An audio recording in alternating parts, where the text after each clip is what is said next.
Lettre ouverte à Monsieur le ministre de l'Unité nationale et de la citoyenneté, Dr Jean Damascène Bizimana, par Patrick Rugaba. Monsieur le ministre, je choisis de vous adresser cette lettre ouverte en réaction à votre publication sur votre compte X, dans laquelle vous répondiez à une de mes interventions, exprimant mon inquiétude face au fait que, de nos jours, les autorités de notre pays forment les jeunes civils à manier les armes. Ceci s'inscrit dans un contexte inquiétant où circulent de nombreux discours inculquant à la jeunesse que toute personne critiquant le FPR Ngotani est un ennemi de la nation, à traquer, à réduire au silence où qu'elle se trouve.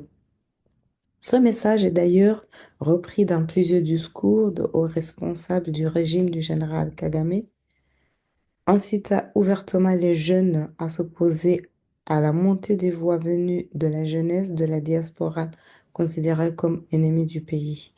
Il y aurait beaucoup à dire, mais je souhaite aujourd'hui me concentrer sur un point essentiel directement lié à vos responsabilités ministérielles.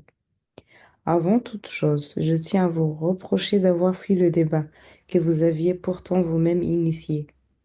Au lieu de permettre un échange constructif, vous m'avez bloqué. Vous avez également censuré les réponses d'autres jeunes Rwandais qui tentaient de vous montrer que les actions que vous menez en tant que dirigeant auront de lourdes conséquences pour l'avenir du pays. Il est profondément regrettable qu'un homme occupant une fonction aussi importante au service du peuple rwandais ne supporte pas la confrontation avec des idées différentes des siennes. Il est tout aussi préoccupant que le régime auquel vous appartenez semble vouloir une jeunesse docile, soumise, qui suit sans questionner, alors que vous avez très bien tra- les tragédies alors que vous savez très bien les tragédies qu'un tel endoctrinement aveugle a déjà causées au Rwanda. Je n'entrerai pas ici dans les détails de vos nombreux discours, souvent teintés de révisionnisme historique et d'attaques ciblées contre une partie du peuple rwandais. On pourrait y passer la nuit. Je souhaite attirer votre attention sur un sujet bien précis. Dans votre publication, vous vous êtes permis d'affirmer que mon père, que vous ne connaissez même pas, a précipité le pays dans le chaos et que vous êtes aujourd'hui en train de le sauver des génocidaires comme lui. Je ne suis pas le seul à avoir été attaqué ainsi. Vous avez tenu des propos similaires contre d'autres personnes sans pouvoir justifier vos accusations autrement que par le fait que leurs parents auraient participé au génocide alors que même que certains sont des rescapés connus que vous transformez en cible politique. Je me dois de répondre en particulier au sujet de mon père. J'ai longtemps observé les diffamations lancées contre lui par des partisans du régime, souvent sous pseudonyme, protégés par l'impunité. Aujourd'hui, c'est vous, haut représentant de l'État, qui assumez publiquement ces attaques, ce qui prouve qu'il ne s'agit pas de dérives individuelles, mais d'une stratégie orchestrée. Soyons clairs, ces campagnes de diffamation ne sont pas de simples opinions personnelles. Si elles l'étaient, vous, en tant que ministre, auriez dû les condamner. Monsieur le ministre, je vous demande solennellement de ne plus jamais associer le nom de mon père au crime des Interahamwe ou des Imotani pour des raisons suivantes. L'histoire de mon père est bien connue. Il lui a même raconté dans le livre Survivre par la parole, en anglais Survivors Uncensored. Je vous invite à le lire. Ce livre est facilement accessible sur Amazon. En attendant, permettez-moi de rappeler quelques faits. Vous évoquez souvent les massacres de 1992 à Bugesera et à Kiwui comme un prélude au génocide de 1994. Sachez que mon père faisait partie des premières cibles de ces massacres que vous attribuez aux Interahamwe. Moi-même, qui vous écris aujourd'hui, j'ai survécu à ces attaques en 1992 alors que je n'avais même pas 2 ans. Et aujourd'hui, vous osez me qualifier d'Interahamwe? Après cette vague de violence, mon père fut emprisonné, puis relâché grâce à la pression exercée par les partis d'opposition de l'époque. Il était accusé d'avoir appelé la population à se défendre plutôt que de se laisser massacrer sans résistance. Où étaient vos accusateurs d'aujourd'hui à ce moment-là? Et vous, docteur Damascène, où étiez-vous à cette époque? En France, en train de siroter du vent, pendant que nos familles faisaient face à ces violences que vous nous attribuez aujourd'hui?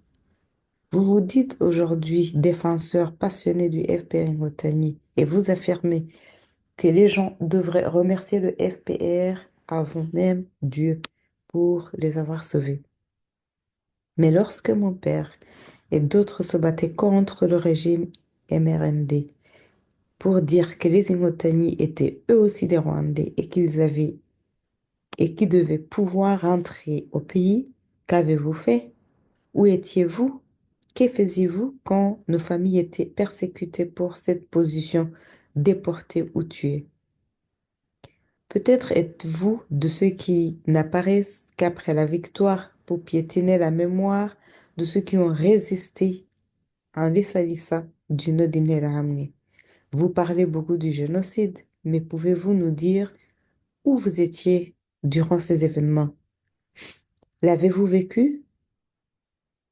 Vous êtes-vous caché? Où étiez-vous devant votre télévision, un verre de vin à la main, à observer pour ensuite venir nous expliquer ce que nous avons vécu? Je vous demande instamment de cesser de manipuler l'histoire de mon père et de nombreux autres parents, injustement ciblés par les extrémistes du FPR. Vos attaques sont inacceptables, sans fondement et profondément immorales. L'heure viendra où la vérité éclatera. Les tortures et l'injustice que vous lui avez fait subir sont déjà suffisantes. Vous avez prouvé que les Interahamwe et les Imotani, dans leur méthode, ne sont que deux faces d'une même médaille. Ayez le courage d'assumer vos positions. N'ayez pas peur du débat. Avant de conclure, permettez-moi de vous poser une question. Avez-vous vraiment écouté les propos du sénateur Evode Uwizeyimana lorsqu'il critiquait à l'étranger le programme Ndumunyarwanda, je suis rwandais? Il a révélé très clairement l'objectif de ce programme, c'est d'écarter du débat politique ceux qui vous critiquent, notamment les jeunes, en les stigmatisant comme des enfants de génocidaires. Cela ne fonctionnera pas. Et même si ce que vous affirmez était vrai, ce qui n'est pas le cas des personnes que je connais, le crime est individuel. Aucun enfant ne doit être tenu pour responsable des actes de ses parents.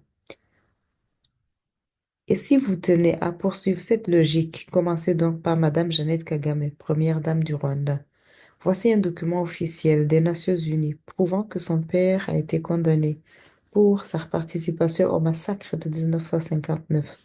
Continuez ensuite avec Monsieur Rwangomga et bien d'autres que vous connaissez. Tous ces individus dont les parents furent condamnés pour leur rôle dans les tueries de 1959 sont aujourd'hui vos collègues. Et je ne vous parle même pas ici des crimes commis par les Ingotani depuis 1990 au Rwanda et en RDC. Il est évident et juridiquement incontestable qu'on ne peut faire porter à une personne un crime qu'elle n'a pas commis. Je vous invite donc à considérer sérieusement vos responsabilités. Votre rôle exige de la retenue, de l'impartialité et un engagement sincère envers la vérité historique. Vous devez éviter tout discours, seulement la haine et la division. Si vous persistez un jour, la justice vous demandera des comptes. Je vous rappelle enfin que certains partisans du régime que vous servez affirment publiquement leur volonté de commettre un génocide encore plus grand que celui de 1994 et pourtant, vous ne les avez jamais condamnés. C'est pourtant votre devoir. Ces mêmes personnes traitent une partie du peuple rwandais de chiens, d'animaux ou d'êtres sans humanité. Vous les entendez, mais vous gardez le silence. Vous êtes davantage préoccupé par la répression des voix critiques de la mauvaise gouvernance du FPR Iwatani que par la vérité extrémiste de vos propres alliés. Que par la dérive extrémiste de vos propres alliés. Je conclus en vous rappelant que votre fonction vous oblige à condamner fermement ces discours haineux, à œuvrer pour l'unité, non pour la division du peuple rwandais. L'histoire jugera sévèrement ceux qui auront fermé les yeux sur ce qui nous mène à nouveau vers l'abîme. Dans l'espoir que vous choisirez le chemin du dialogue et de la réconciliation entre les Rwandais, je vous remercie. Patrick Rugawa.